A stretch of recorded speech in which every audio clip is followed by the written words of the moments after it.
Hola a todos, es un placer saludarles nuevamente. ¿Sabían que existe un Día Internacional de la Felicidad? Sí, ¿verdad? Se siente a veces un poco raro luego del año que acabamos de tener, pero ¿saben qué? Es importante que también nos enfoquemos en las cosas lindas de la vida y no estoy hablando de la felicidad tipo Disney, ¿verdad? De los fuegos artificiales sobre el castillo, etcétera. No, estoy hablando más de esos pequeños momentos que nos llenan la vida y que nos sacan una sonrisa espontánea. En el episodio de hoy vamos a hablar un poquito de eso, pero también de otros aspectos que llenan nuestras vidas, que nos pueden dar también muchas satisfacciones, incontables beneficios. Y para eso hoy tenemos una invitada súper especial, una persona que yo recuerdo siempre con una amplia sonrisa, cosa que me gusta bastante, y que, bueno, les voy a contar un poquito de su trayectoria. Ella es Elena Serna, comunicadora social con una maestría en diseño gráfico y multimedia, con una especialización en comunicación institucional y comunicación cultural. Y precisamente de eso vamos a conversar en este podcast sobre la comunicación cultural. Hola Elena, ¿cómo estás? Hola Bienvenida. Verónica, buenos días. Gracias por invitarme. No, un placer. Gracias a ti por aceptar. Es un gusto tenerte aquí compartiendo para toda la comunidad de Diseño UNE. Muy bien, gracias. Para mí es un gusto realmente experimentar en estos formatos de podcast que ahora están en crecimiento posterior a la pandemia, pues son de las herramientas que más crecimiento han tenido para aumentar audiencias, y felicidades a Diseño UNE por experimentar e incursionar en este tipo de formatos. Gracias. Estamos ya casi por cumplir el año. Justo para el mes de abril se lanzó el primer podcast con una meditación precisamente para ayudarles a todos con el manejo del estrés, por todas las situaciones que estábamos viviendo en ese momento. Y pues seguimos, ya ahorita contigo creo que es el episodio número 32, si no mal recuerdo, pero pues la verdad es que disfrutamos bastante compartir una gran variedad de temas, personas ejemplares también como tú, que están dispuestos a compartir de su experiencia, de sus conocimientos y también pasarle rico, porque también de eso se Muy trata. bien, bueno, gracias, y yo aquí dispuesta a platicar contigo. Súper.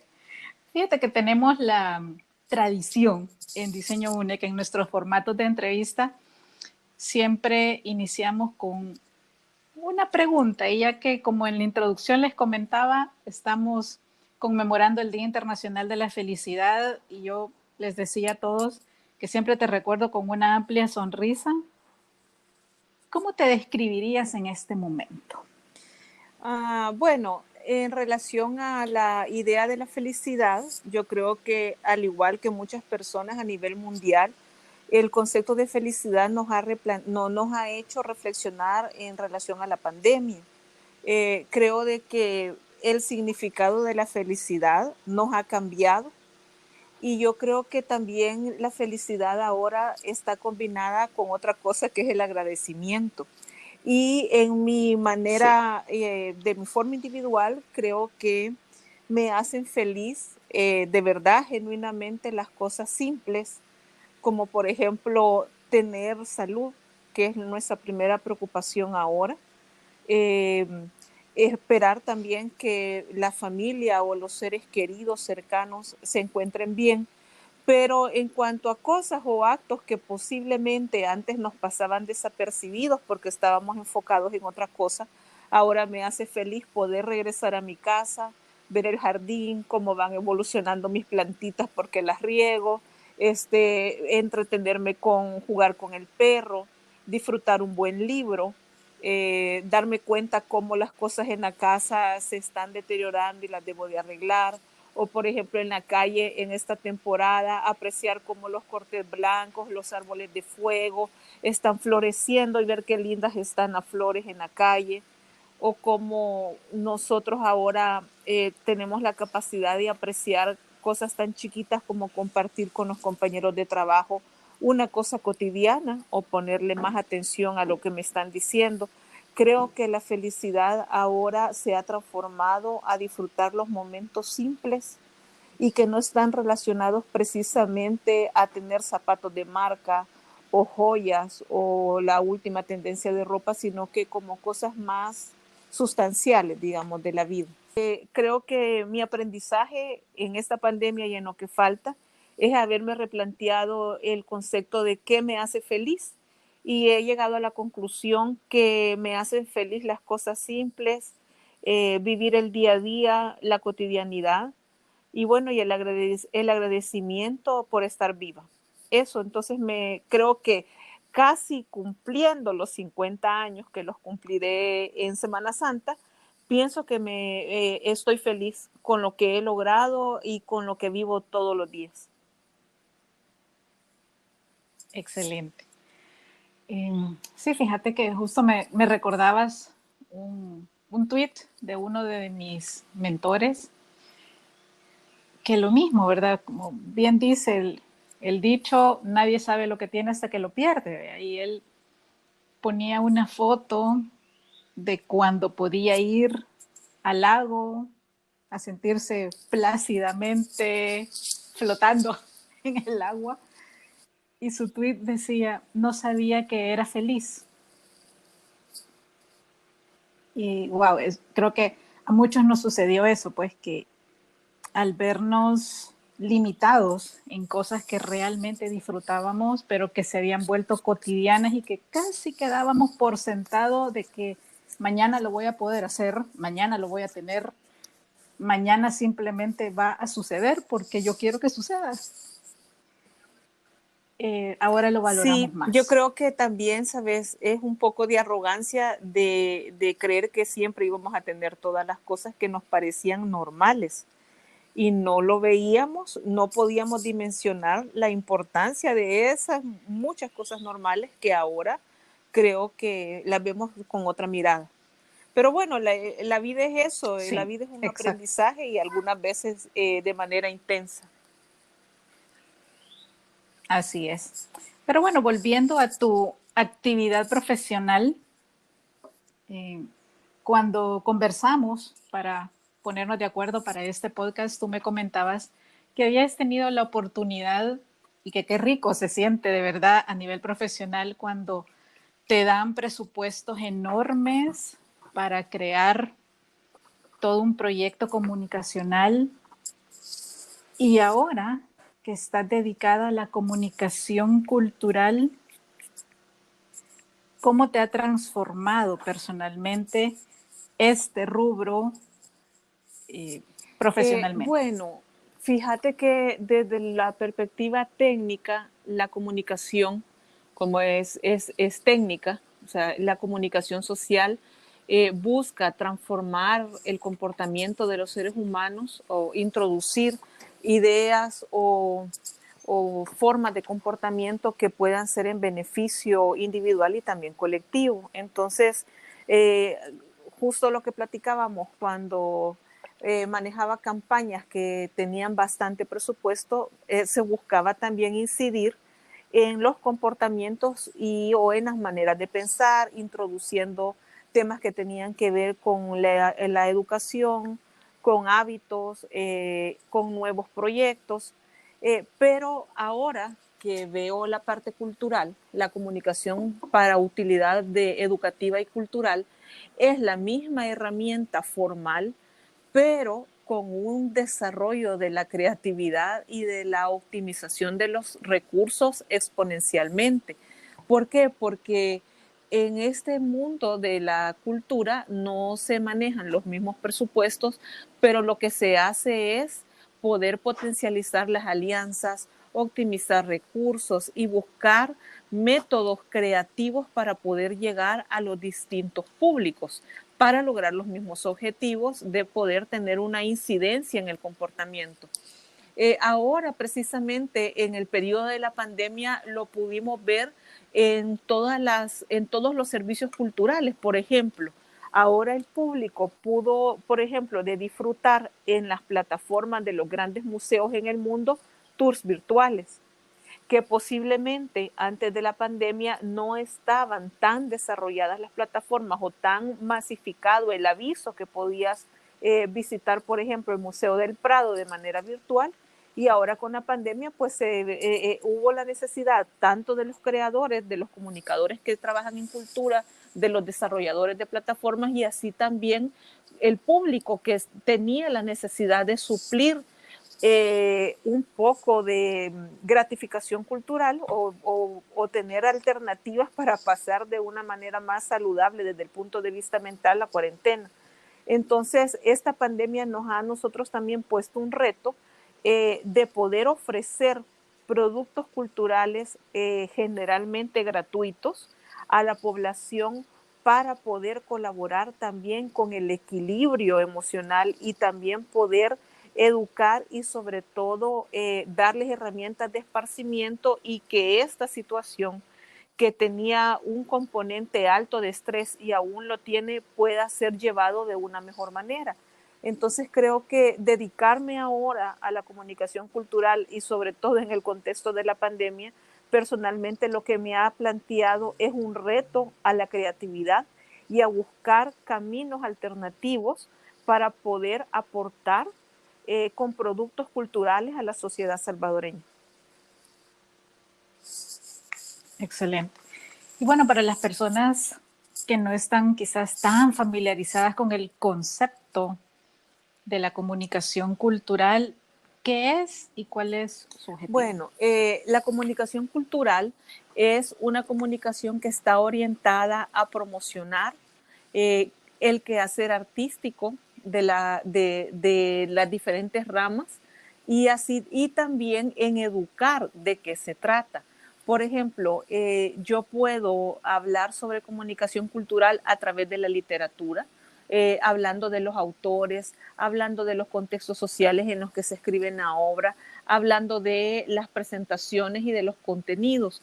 Podemos hablar también de teatro, hablando de la obra de teatro, hablando de la historia, de cómo está estructurado. Y la idea es, a través de la comunicación cultural, educar en este campo y también entretener. Solamente que es como casi una traducción, dependiendo también del campo del arte en el que se esté trabajando. Entonces, la idea de la comunicación cultural también es poderle dar al ser humano una educación integral que eleve sus valores y el espíritu. De eso se trata la comunicación cultural, de poder aportar esa parte necesaria en el equilibrio de la formación más noble del ser humano. Eso es, y en el mercado salvadoreño, lo que nosotros tratamos es de poder ofrecer diferentes productos culturales en literatura, en arte, en música, en proyectos de trabajo comunitario cultural que puedan ampliarle el abanico de opciones para que las personas se formen y también se entretengan. Y esta también es una manera de fomentar la cultura de paz y tener estado de gozo de manera sana y también una elevación espiritual. O sea, la idea es de la comunicación cultural construir sociedades pacíficas donde nosotros podemos ofrecerles una forma buena de hacer una convivencia en una diversidad. Ok.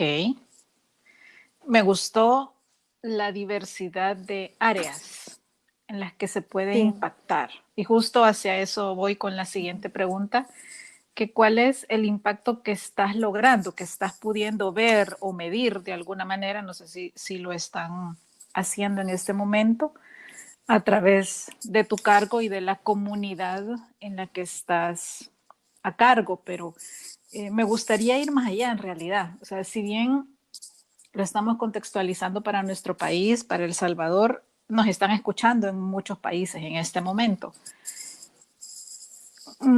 Personalmente yo dejé de pensar solo a nivel local en el 2006 y mi mente empezó a funcionar para Iberoamérica desde entonces.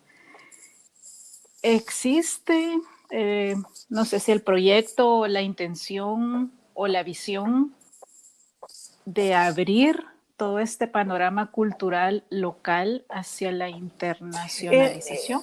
Sé que te he Sí, hecho dos preguntas en una, sí, pero... pero tenés razón. Yo creo que, bueno, sí tenemos nosotros esa intención y esa es una de las posibilidades que nos dan las plataformas digitales.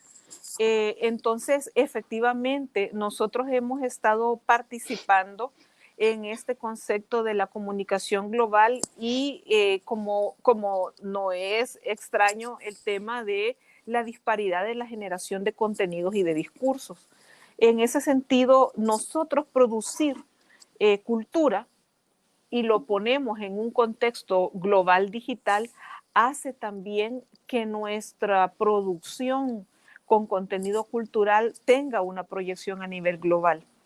Y también, si lo vemos desde la perspectiva del idioma, nosotros también estamos promoviendo nuestra visión con nuestro idioma y esa es una manera también de poder proyectar nuestra cultura a nivel global. Entonces, sí lo estamos haciendo. En cuanto a nosotros producimos, por ejemplo, presentaciones de obras literarias, análisis de literatura infantil, producción de investigaciones y todas estas cosas, todos estos materiales, nosotros los hacemos a través de las plataformas digitales. Tenemos canales de YouTube, tenemos también Instagram, Facebook, blogs, que hacen que podamos tener un alcance global. Y esa es una manera también de dar a conocer nuestra propia producción y nuestra forma de plantearnos el mundo en esta disparidad de contenidos en el mercado global de la cultura. Ok, súper. Bueno, la gestión cultural como yo la entiendo y vivo, que es también un tema súper apasionante, que también he formado académicamente y de verdad es súper rico. Yo podría pasar hablando con Elena cantidad de tiempo sobre este tema, de verdad. Pero para aterrizar más el concepto, el ser un gestor cultural requiere de una constante regeneración y actualización nuestra. ¿Cómo la haces tú? ¿Cómo lo vives tú? Bueno, yo creo que en este campo creo que debemos de tener siempre como un espíritu de aprendizaje y también de búsqueda y de experimentación. Entonces, pues como es un ambiente bastante dinámico, pues siempre tiene, desde mi punto de vista, hay que estarse formando constantemente y también generando redes de conocimiento, tener una alta capacidad de la reciprocidad, de la formación y de poder formar redes de conocimiento en los que nos podemos ayudar mutuamente y compartir experiencias. Creo que ha sido importante también no asustarse de los cambios vertiginosos que hay en esta parte de la cultura y poder irse adaptando a los cambios y también experimentar y saltar al vacío para ver cómo sale y luego perfeccionar y aprender también de los errores y aprender de los proyectos que otras compañeros que se dedican al área de la comunicación cultural y de los gestores culturales lo están haciendo en otros países que puede ser que nos lleven mayor camino de experiencia. Entonces, ¿cómo lo hago yo? Pues bueno, formándome constantemente, tratando de tener relaciones con otras personas que se dedican a lo mismo, experimentando y realmente haciendo, porque haciendo es donde te das cuenta cómo lo estás logrando y constantemente reajustando, aprendiendo de los errores y bueno, y caminando y la verdad sobre todo, pero que creo que es importante disfrutándolo y viviéndolo. Esta parte de la comunicación de cultura y de gestores culturales tiene una gran dosis de diversión, de entretenimiento y de realmente de disfrute. O sea, hay que disfrutar y realmente así, realmente las cosas salen, ¿verdad? Salen, claro, tenés que tener estructura y tenés que tener una base académica o intelectual aceptable, pero un gran espíritu de búsqueda y de experimentación. Creo que es importante porque si no tenés el espíritu de buscar, de experimentar, de crear, pues la cosa se queda rígida. Y en el mundo de la cultura es un mundo creativo que se necesita un componente así y también creo yo que tener un poco una mirada de niño, de siempre sorprenderte y de siempre de estar en un espíritu de búsqueda y de placer y de siempre estar preguntando el porqué de las cosas. Y como todas las cosas cambian, pues siempre vamos a estar en la preguntadera y buscando respuestas. Así es, completamente de acuerdo contigo. Justo esta semana salió en todas las redes de Diseño UNE un post que todos los lunes le dedicamos a la creatividad, al diseño o a la innovación o todas juntas. Pero esta semana les compartimos información actualizada sobre las características de las personas creativas e innovadoras y justo están varios de los aspectos que tú nos has mencionado, la investigación, pero el disfrute de la investigación, de la experimentación, una curiosidad bien orientada y canalizada que obviamente tiene que dar resultados. Y otros aspectos que tú perfectamente nos los acabas de citar y bueno, con un poco del entorno habitual. Creo que lograron escuchar a alguien Sí, que acaba de pasar. Esa es una muestra vendiendo, cultural, contextualiza pero dónde estamos y sí, además reafirma completamente. nuestra dieta alimenticia, así es que muy bien. Me gustó. Mejor dicho, Pues no sí. pudo estar. Elena es perfecta para definirlo. Sí. Y bueno, clarísimas las dos con que la cultura te sube en varias áreas del ser, pero volviendo al entorno del Día Internacional de la Felicidad, a tu parecer, ¿cómo la cultura puede realizar y, por qué no decirlo, generar felicidad en las Bueno, personas? fíjate que yo creo que hoy más que nunca la cultura ha demostrado que es capaz de generar felicidad. Porque hemos podido lograr, pues por las circunstancias, ver el contraste entre una situación dura y lo que la cultura genera, que es lo contrario. Entonces, creo yo que ha quedado claramente demostrado que la cultura, todos los saberes culturales, las prácticas culturales, los servicios culturales y todas las ramas del arte, desde las cosas como por ejemplo un grafiti en la calle hasta una sinfónica, ha sido capaz de alivianar situaciones que han puesto a la humanidad contra la pared o en una situación de encierro, que lo que nos ha salvado es precisamente la cultura. Ahora se ha consumido, y eso porque hay muchos estudios que lo están ahorita haciendo, como la CEPAL, que ha hecho mediciones de cómo ha sido el impacto social de la pandemia a nivel mundial, y entonces dicen que una de las cosas que ha quedado clara es que todo lo que tiene que ver con servicios culturales ha podido mejorar la calidad de vida de las personas. Entonces, efectivamente, la felicidad está relacionada a enaltecer estas partes de la cotidianidad del ser humano que están relacionadas con las diferentes ramas del arte. De esa manera se puede producir felicidad genuina, O sea, lo que se experimenta, por ejemplo, cuando te expones hacia una obra de arte, a una pintura o a un graffiti que puedes ver desde el bus, esa sensación espiritual que tenés es lo que produce felicidad. O sea, la felicidad lo que hace es una modificación incluso cerebral y hace también una modificación en la producción de serotonina y de endorfinas que mejora la calidad de vida del ser humano.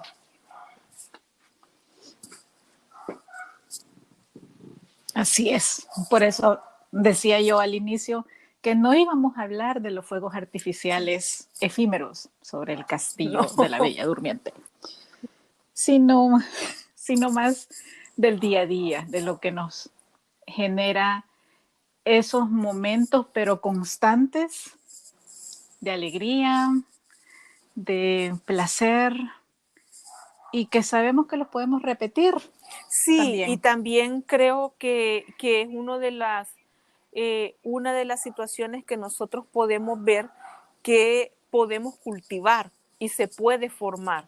Entonces, también nos podemos permitir los espacios en nuestra cotidianidad para poder formarnos en cómo disfrutar la cultura. ¿Verdad? Y la cultura no tiene que ver necesariamente, Verónica, con que yo pueda tener la capacidad de leer 100 libros al año. La cultura tiene que ver también, como por ejemplo, en el audio que nos acaba de adornar este podcast, de poder entender que eso tiene que ver con cultura popular, ¿verdad? O sea, que uno puede disfrutar la cultura en el entorno en el que uno se encuentra y puede ser desde culturas populares hasta cosas mucho más académicas, como por ejemplo el concierto de una sinfónica y poder ir, por ejemplo, a disfrutar las 4 estaciones sabiendo cuál es la estructura, de qué se trata, cómo está estructurada, cuándo la crearon. Y también yo puedo disfrutar, por ejemplo, una estación de venta de flores sobre la Roosevelt y lo que eso significa desde el punto de vista cultural. Entonces, creo yo que el tema de la felicidad desde el campo de la cultura es bastante amplio y diverso, solo es como afinar la mirada y dedicarnos un poquito de tiempo. Sí, bueno, vienen muchos ejemplos a mi mente al escucharte con esta respuesta y de verdad hay cosas que hasta que no salimos del país no las vemos valiosas o hasta que otra persona extranjera llega al país a observar nuestra cotidianidad, no las vemos Sí, sorprendentes. Y me ha pasado ambas, o sea, en el formato anterior, ¿verdad? Que podíamos traer invitados internacionales a que dieran su conocimiento a través de distintos formatos. Me sucedió con una persona, con un brasileño, que pues muchos saben que fue nuestro mayor inspirador cuando Diseño Una empezó. Y él, los días que estuvo acá, que fue bien poquito tiempo, siempre me decía, llévame a comer pupusas. Y yo le decía, sí, te voy a llevar. Tanta era su gana de comer pupusas que casi que quería ir a la primera que viera y casi que sentarse en la cuneta, en la banqueta, en la calle. Yo, o sea, a mí me daba el estrés, ¿verdad? Porque sentirme a cargo de él, que era una persona con un cargo muy alto en ese momento en una de las principales marcas de sodas a nivel mundial, yo me estresaba y para él era algo tan rico, yo lo veía en su cara que en serio quería vivirlo, pero a mí me daba estrés. Entonces, solo para mencionarles un ejemplo, y de verdad era bonito, fue bien gratificante poder ver ese nivel de sencillez en él queriendo disfrutar claro. lo Es cotidiano de un que fíjate país. que en la cotidianidad es precisamente donde conoces la cultura del país. Lo que pasa es que nosotros hemos estado tan dormidos o cuando lo tenemos a la mano nos parece incluso hasta un poco proscrito, ¿verdad? Y no es así. La cultura popular tiene que ver precisamente con la vivencia cotidiana, como tú me ejemplificas del creativo de una gran empresa de sodas. Igual sucede, por ejemplo, con una entrevista que recién hice a un antropólogo polaco que me decía una cosa sorprendente de nuestro país. Decía, bueno, El Salvador tiene 600 sitios arqueológicos sin explorar. Entonces, el porcentaje de lo que nosotros conocíamos era el 5%. Y vos decís, ¿y aquí vivo yo? Y no teníamos idea. Entonces, apreciar realmente la cultura desde el campo de la cultura popular y la cultura académica, creo que es realmente una gran oportunidad. Y también si ves un campo bastante versátil y amplio, democráticamente amplio, porque digamos yo puedo, por ejemplo, disfrutar, por ejemplo, a un grupo de música alterno de jóvenes que se llama La Cayetana, pero también puedo disfrutar a la Sinfónica Nacional. Y los dos son muestras culturales de lo que se produce acá. Ok. Y bueno, casi finalizando, ¿qué sugerencias nos darías tú como experta del área sobre cómo mejorar nuestra comunicación cultural en el formato Bueno, digital? fíjate que yo en ese tema le he estado dando vuelta y creo que me podría atrever a decir lo siguiente. Eh, Creo que nosotros tenemos que experimentar, Verónica, e investigar también sobre el uso de los diferentes formatos ahora digitales que nos han puesto a disposición. Creo que la comunicación cultural debe de tener una mayor penetración en este tipo de formatos y poder adaptar los contenidos que nosotros desarrollamos en distintos formatos porque también abarcaríamos distintos públicos. Por ejemplo, esta producción de podcast cubre un segmento de población, así como también, por ejemplo, lo cubre TikTok, que pueden ser formatos súper rápidos, pero que podemos tener en ese formato comunicación cultural. O podemos tener un blog que se puede actualizar de manera semanal, que es más lento y que los contenidos tienen mayor profundidad. Para mí que la comunicación cultural debe de adaptarse también a la nueva tecnología y a los diferentes formatos que cada vez están surgiendo, y eso nos pone también el reto de estar en constante descubrimiento. Por ejemplo, últimamente mi último descubrimiento es esta nueva red que se llama Clubhouse, y como Clubhouse, puede ser un Ajá, formato para hablar sobre sí. cultura. Y de hecho, hay grupos ahora en Clubhouse sobre literatura, sobre nuevos emprendimientos de literatura, sobre cómo hacen las personas que quieren escribir, cuál es el camino. Y linda es esa comunidad porque puede reunir gente, por ejemplo, un escritor consagrado con alguien que está soñando cómo escribir, o alguien que es un editor, y todos pueden coincidir en una sala. Entonces, para mí, el tema de la cultura nos hace estar en constante estudio y en constante descubrimiento de las nuevas plataformas, y también de cómo nos adaptamos a esas plataformas para cubrir diferentes grupos de población y poder aportar con nuestros contenidos culturales también a un bienestar espiritual.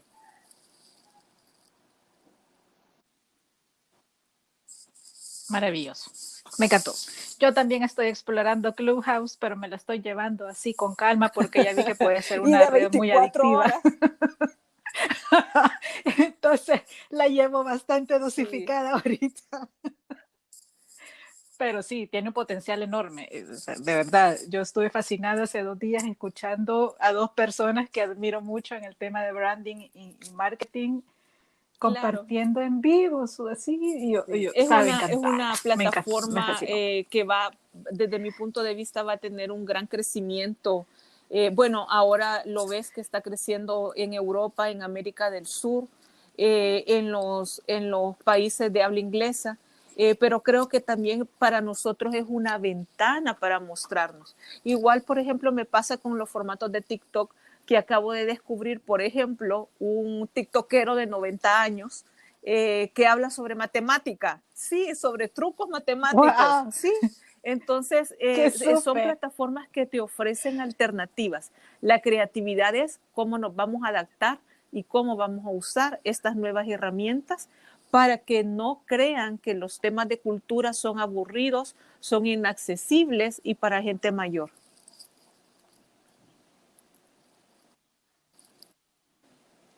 Excelente. Bueno, mejor cierre que ese, imposible. Yo espero que ustedes también estén inspirados, estén con ganas de investigar, de seguir nutriendo mente, emociones, cuerpo, espíritu, todo, absolutamente, escuchando a Bueno, Elena gracias Serna. Verónica por la invitación y bueno, y gracias a todos también por dedicar un poco de su tiempo y escucharnos a través del podcast con Diseño UNE. Ha sido un gusto compartir contigo, Verónica. Un placer, un placer. Estás invitadísima a volver y como siempre, un gusto compartir con todos ustedes este nuevo episodio. Bueno, chao, que Nos estén bien. escuchamos pronto.